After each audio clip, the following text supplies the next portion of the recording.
Oui, bonjour, bonsoir. Donc, nous sommes à Katassi 13 TV. Ils ont continué l'émission de Mabele. Alors, tous les lots on a commune en Célé, dans le quartier Kimpoko 1, et pas Maman Karine Kassongo Basuye. Pour la diaspora, nous sommes à terrain où ils sont disponibles dans la place suisse.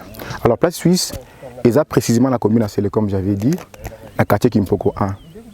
Alors, de quitter l'aéroport, si Makadam na entré à Mouyembe wana na mutuka tout ça la plus ou moins 20 minutes et de quitter entré à Mouyembe si place Tozali tout ça la plus ou moins 5 minutes na moto ou bien na mutuka je les a tellement bien sans problème.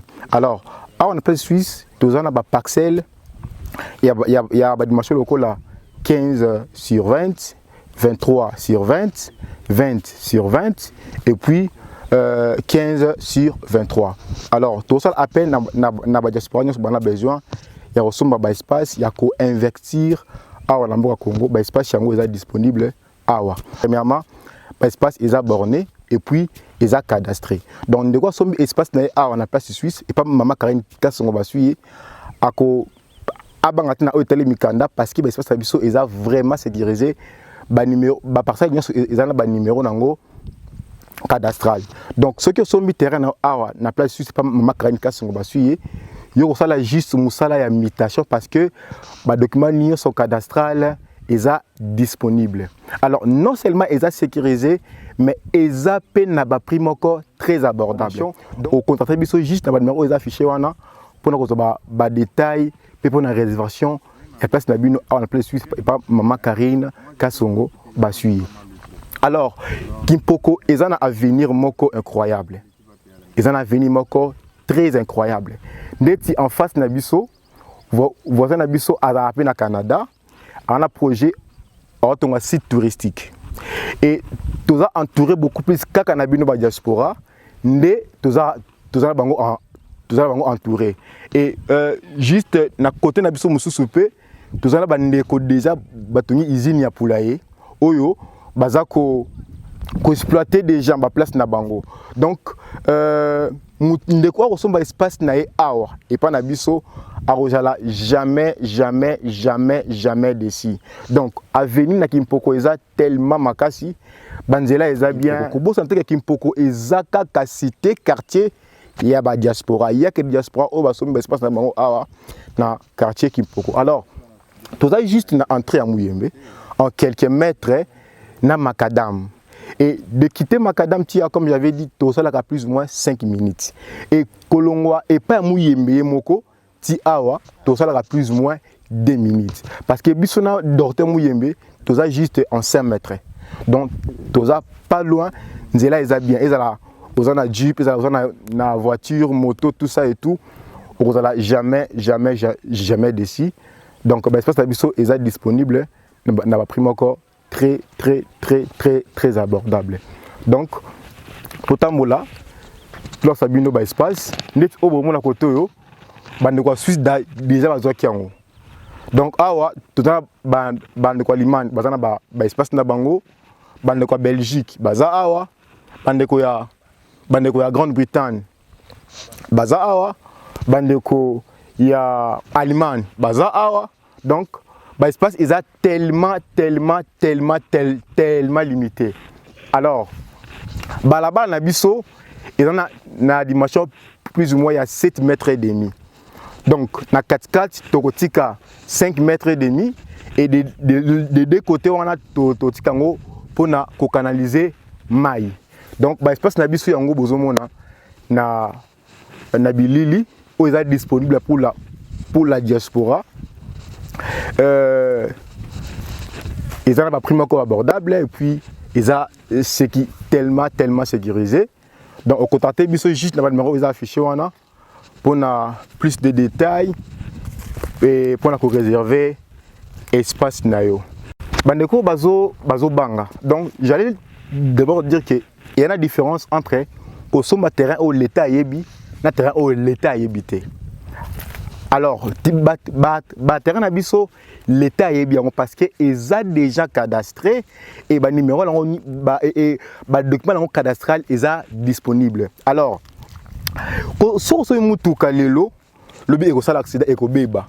Alors mais soko loni mbongo na yo na mabelo sombi espace na yo eza pona ko bongisa foyer pe ko bongisa avenir ya bana na yo.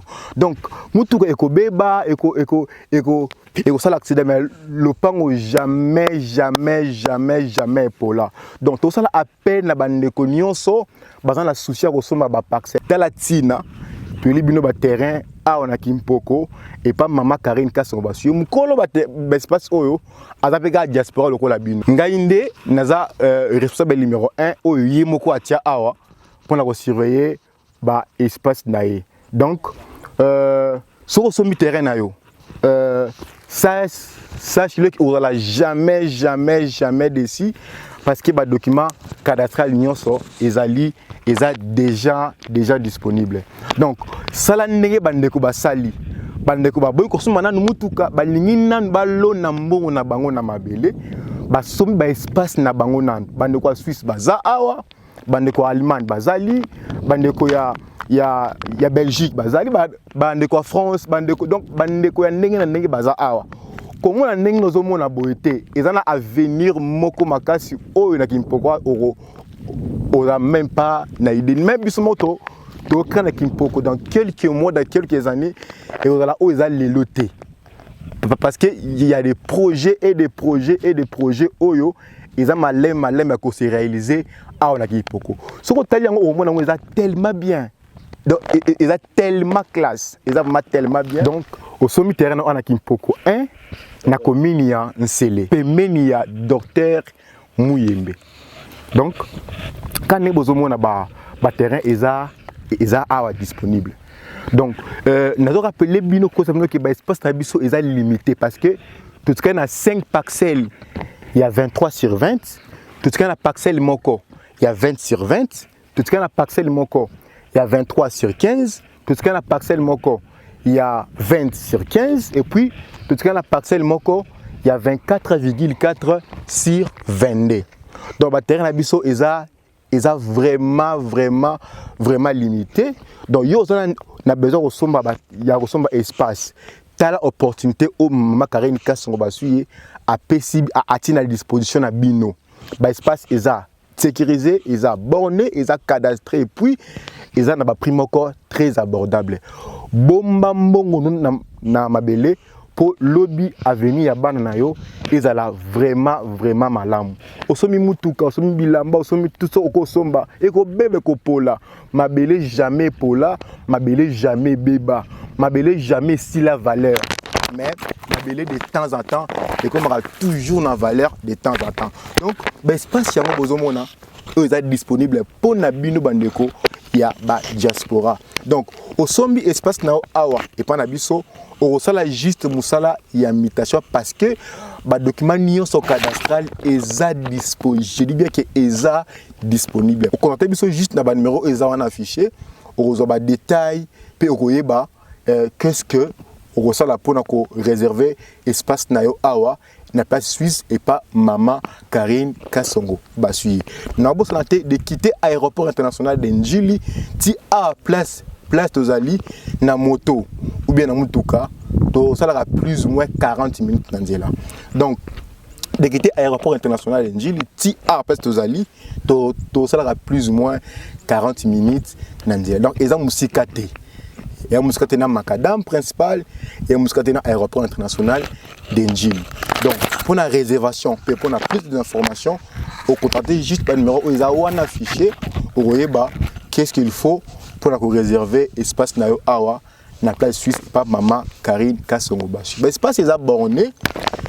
Au-delà de la bornée, ils ont cadastré. Et au-delà de la cadastré, ils ont un prix encore très abordable.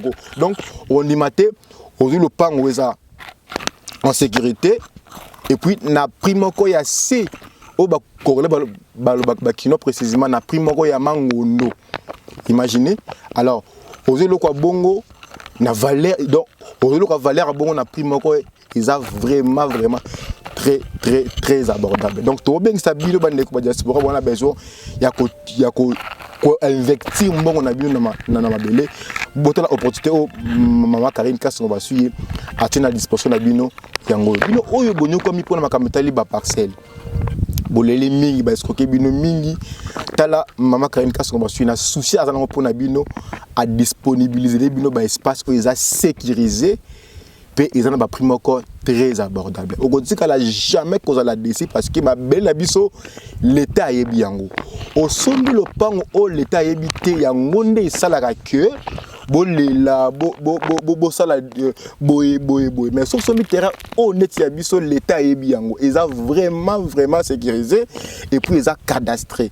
Au côté qu'elle a jamais causé la décision. Imagine toi que son melo comme moi bon après moi quoi ya mangondo ma belle et tikala jamais kopola jamais ma belle tikala jamais kopola et lamba e bebaka mutu ko ekufaka ma belle kufaka te donc soko sombi espace na yo yebaka ke obongiseli bana na yo à venir obongiseli foyer na yo à venir parce que ma belle etikala jamais kopola ma belle etikala jamais kobeba donc impoko eza quartier ba diaspora eza quartier ya ba diaspora donc il y a des projets Oyo dans peu de temps et qu'on a déjà réalisé précisément ba voisin nzinga na biso donc ba espace na biso ils a disponible pour na mutu nyonso na besoin ko somba espace na ye donc bande ko France bande ko Belgique baza awa et ba projet comme non continuer kokoloba ba projet vraiment ébélé